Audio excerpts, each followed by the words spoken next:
Hello, I'm Randall Cadenhead, and now the news. According to a new report, a frustrated and angry Donald Trump, during a meeting in the Oval Office on Monday, decided that he had enough and concluded that the ceasefire with Iran was over. The Oval Office meeting occurred just prior to Trump leaving for the NATO summit in Turkey, where earlier this week, Trump, in response to questions by reporters, said that the ceasefire was over. The meeting in the Oval Office included Secretary of State Marco Rubio and Secretary of Defense Pete Hegseth. Trump reiterated his stance that the ceasefire was over earlier today on Truth Social, while also saying that the United States has agreed to an Iranian request for continued talks. The president posted, quote, "The Islamic Republic of Iran has asked us to continue talks. We have agreed to do so, but the United States has agreed to them in no uncertain term, has stated to them in no uncertain terms that the ceasefire is over," unquote. Meanwhile, low-level talks with Iran via mediators continues, despite the recent exchange of fire between both sides that effectively ended the ceasefire earlier this week. According to a new report, Israeli intelligence has alerted President Trump to a new assassination plot against him that was concocted by Iran.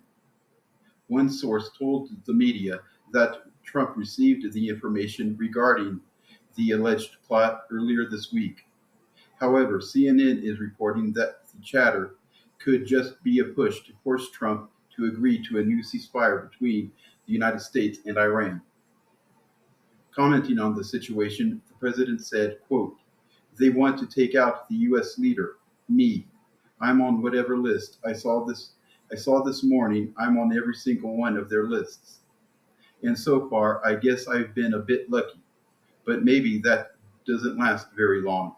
These are evil, sick people, and we have to root out that cancer. That cancer. You know what you do. You've got to cut out cancer early, and that's how the way I feel. This wouldn't be the first time that Iran has targeted President Trump or members of his family with assassination. In other news, President Trump on Truth Social earlier said that he wouldn't sign Congress's popular bipartisan housing assistance bill in protest of Congress's inability to pass his elections bill, the Save America Act. On Truth Social, Trump wrote, quote, "I will not sign the housing bill, which has been fully approved by Congress and sent to the White House, in protest over the fact that the United States Senate is not capable of passing the Save America Act." Trump said, quote, I will no longer be able to call the Democrats again. The title of dumb will revert to the Republicans who allowed this horrible calamity to happen to our party and our nation itself, unquote. Under Article 1, Section 7 of the United States Constitution, if a bill remains unsigned by the president, who also doesn't veto the bill automatically becomes law after 10 days while Congress is in session. If Trump doesn't veto the housing bill today, the bill will automatically become the law of the land at midnight this evening. This is Randall Cadenhead, No Spin News.